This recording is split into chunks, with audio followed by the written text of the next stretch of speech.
Hello, I'm Sam Gunther, and today I will be your English teacher. The book we'll be discussing is The Alice Network by Kate Quinn. The Alice Network is about two women, one who is a spy and one who is trying to find her cousin. Together, they try to piece their lives together after the Second World War. Today, we will be breaking down the plot, analyzing characters, discussing the writing, and exploring the themes of this book.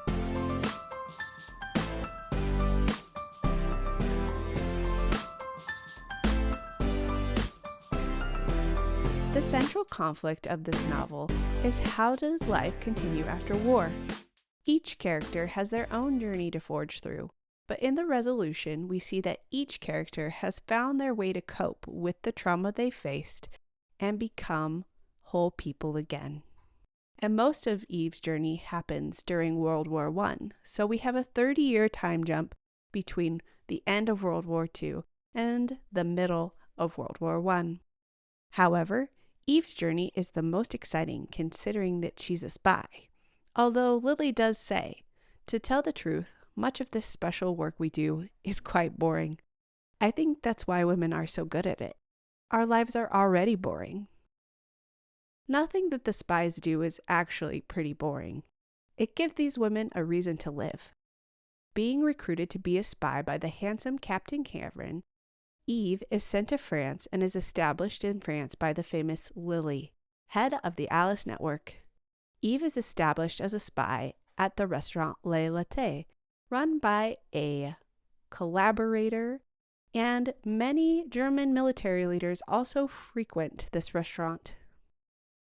Due to the training of Lily and Eve's constant stutter, Eve gets the job at Le Latte and starts to gather important information she can give to the British. Unfortunately for her, Eve, aka Marguerite Lefrancois, her cover, gains the favor of the owner and collaborator René Bordelon. He seduces Eve, and she's able to get more and more secrets. For example, she knows when the Kaiser is visiting cities and what cities are getting bombed. All of this is very risky because Eve has to lie to one of the trickiest men in France. But her ruse proves that she is an excellent spy. Later on in the book, Germany has caught on that the English are using female spies. Lily is taking Eve to meet with Cameron after learning important information when she's captured. Because of Lily's lies and Eve's skills, although Lily is captured, Eve is still able to get her information to Cameron. Then she's forced to go back to Le Latte, where Renee has found out that Eve is a spy. Renee tortures Eve for information by breaking every knuckle in her left hand and then giving her an opium-induced dream. This is a devastating scene, and I think the author does a great job of capturing what it might feel like to be tortured and why this trauma affects Eve throughout her life. Eve is then sent to a POW camp with her fellow spies, and that's where she stays until Lily dies right before they are saved. Eve then lives with the guilt of sending her friend to her death, and she never gets over it. The second main character is Charlotte St. Clair. Charlie has come to Europe to rid herself of her little problem. Her mother and father have decided this is what's best for her because she doesn't know who the baby's father is. While at a layaway in London, Charlotte sneaks off to find an older Eve Gardner because her name was on some paperwork regarding Charlie's missing cousin, Rose. Charlie enlists Eve on her quest to find Rose because she mentions that Rose was working at a restaurant owned by René du Malicis. With Eve comes Eve's new handyman, Finn, a handsome Scotsman who's been imprisoned after his time during the war. During her search for Rose, Finn and Charlie learn more about Eve's time in France and why she's eager to find Renee and get her revenge. Also, during this trip, her and Finn start becoming romantically entwined. Her trip is almost canceled when her mother finds Charlotte and tries to get her to end all this nonsense and go with her to get her procedure done. At first, Charlie goes with her, but then she decides that she wants to keep her baby and stay on her search for Rose. So in other words, she decides that she is grown up now and can take care of herself. After this, the group travels to Limoges, and Finn and her go to a small town outside of Limoges called Ur-del-sur-Glane. There they find an old lady who recounts what happens to Rose there. She was killed in a brutal massacre. Finn helps Charlie to recover from this news, and he shares with her what he saw during World War II, when he liberated the work camps. Together they find a way to cope with their trauma and help each other to become whole. This leads us to the climax of the story. For me, the climax is when Eve and Charlie run into Renee at the hotel. After they have a brutal lunch, the two groups, Eve and Charlie and Renee, part. Charlie tries to explain to Eve that it's not her fault that Lily died because she has found insight to prove that Renee must have gotten that information from another place. She knows she didn't actually betray her friend, and she thinks that calms Eve down, and she goes to get her a sandwich. However, when she comes back, she finds Eve and her pistol gone. Charlie takes their beloved traveling car and goes after Eve. However, they don't have an exact location for Renee. When she gets there, she finds Eve in the same room as Renee. Renee and Eve have pulled guns on each other, and Renee manages to take Eve's gun. However, Charlie takes advantage of Renee's inability to improvise, and she makes him angry. Then she throws the bust of Baudelaire, the same one he used to crush Eve's fingers, at Renee. This catches him off guard, and Eve is able to shoot him. I thought that was a moment of poetic justice, maybe a little bit of situational irony. Then they're off to escape with Finn's help. In the resolution, we see that everyone has found happiness after the war. Finn and Charlie have raised baby Rose and opened their restaurant, and Eve has found happiness in hunting, of all things. And she also spends time with Finn and Charlie when she's in town.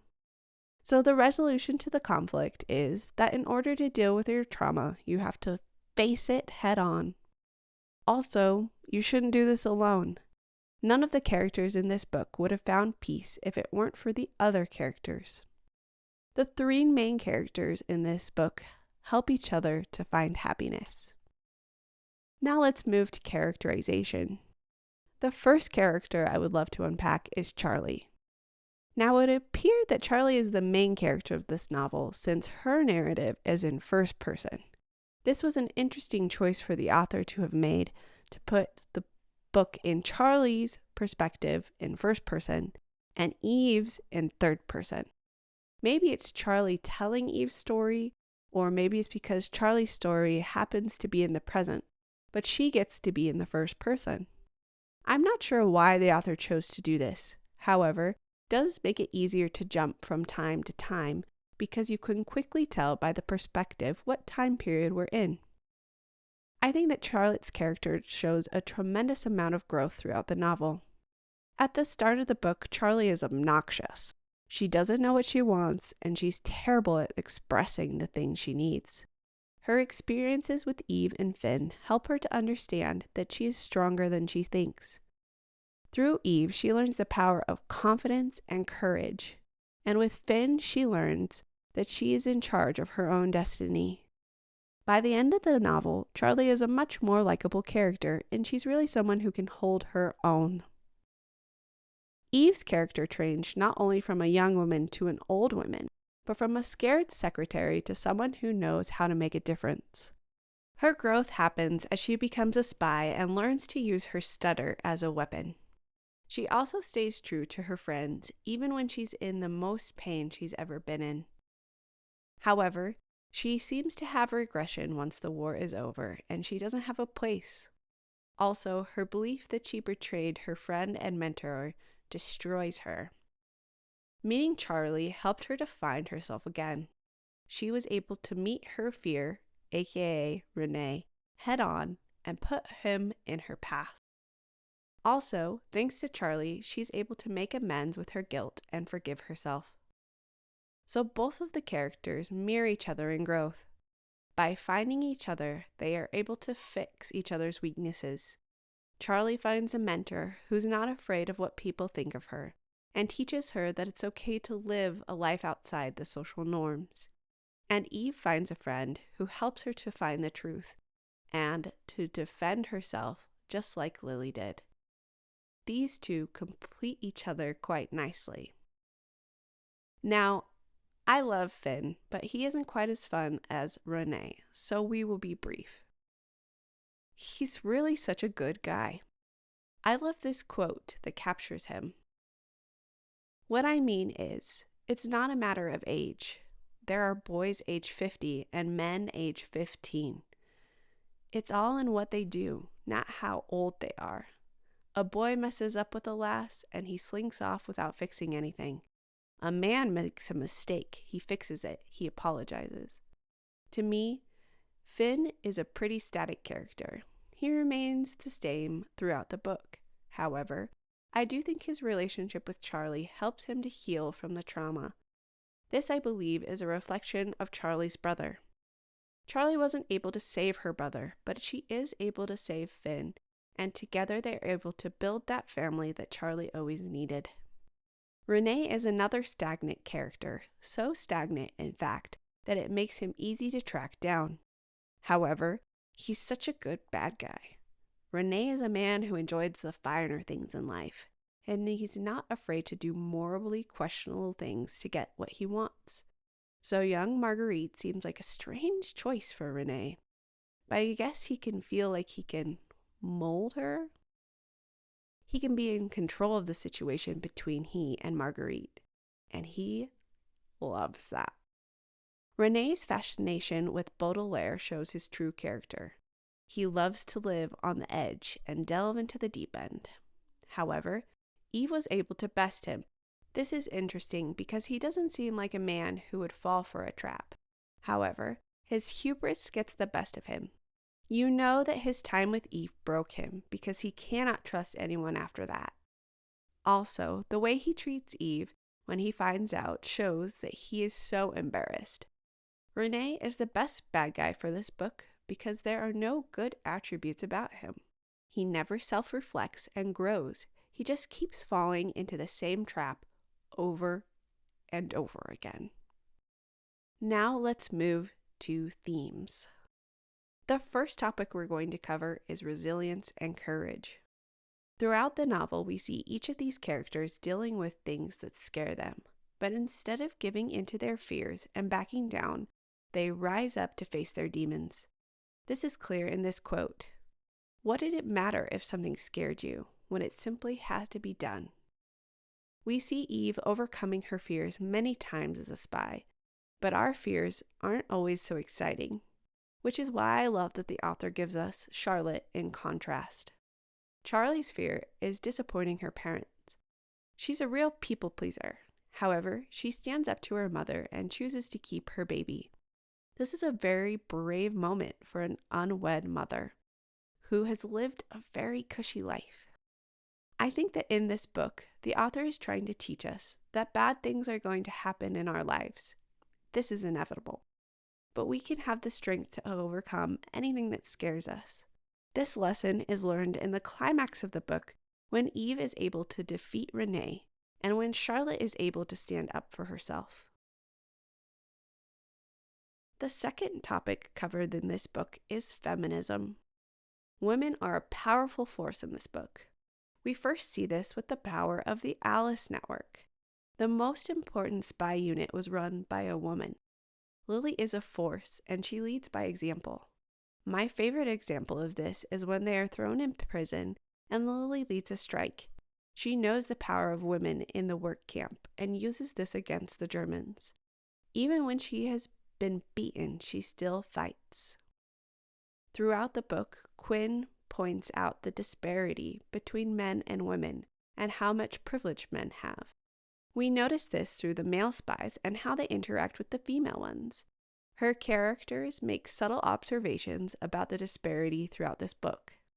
However, I do love that Eve learns to use this in her advantage. She takes men's biases and says, yeah, that's gonna be me, and then shoves it in their face. This shows that while women don't like to be treated as less than, they are able to take the upper hand from men so often because men underestimate women's abilities. A quote that highlights this is, "Men are strange creatures. If a woman surrenders her virtue to an enemy, they are confident her patriotism can't be far behind. They have very little faith in a woman's ability to resist falling in love with a man who's betted her. Besides, a horizontal isn't respectable, and a spy's business is already disreputable enough. We can't bring shame on our country by staining our reputations. If we're to engage in espionage, we must do it as ladies." What I think the author wants us to know about women, especially women from the past, is that women have always been strong and capable, and will continue to be strong and capable. This is true of both the women in this novel as well as Quinn's other books. The last topic I would like to discuss is family. In this book, family plays an important role. Eve lost both of her parents at a fairly young age. They helped shape her into a young woman that she became, but they ultimately left her. Also, Charlotte leaves her parents to become a young woman that she wants to be. However, both of them find family in each other and Finn. Family is more than who we are related to. It is the people that we bring into our lives. I do love that Charlotte's family doesn't completely abandon her. I know that some families might, but it makes me happy that not all families are like that. I think the lesson the author wants us to learn about families is twofold. The first is a very Western idea that in order to find yourself, you have to leave your family and figure out who you are on your own. The second is that your family is more than just the people who you are born to. Family are the people who you build and help build you through the most difficult times. Thanks for listening to According to Your English Teacher. I hope you've enjoyed looking at this book a little deeper. Make sure to comment and subscribe. This helps other people to find my channel and join our community. Let me know what books you'd like me to do next. I'd love to do a book that you love as much as I do. This episode of According to Your English Teacher was written by me, Sam Gunther, and edited by Dallin Gunther. The music was done by Tom Brinton. I love that you're here, and thanks for reading. Now, I know at the end of my last video, I said we would be doing Mental Health May. And for my own mental health, I needed to take a step back and take a break this week. Also, the research is taking a whole lot longer than I wanted it to. So I'm not quite done with these episodes. So do be on the lookout for Mental Health May. It's either going to be next week or the week after that.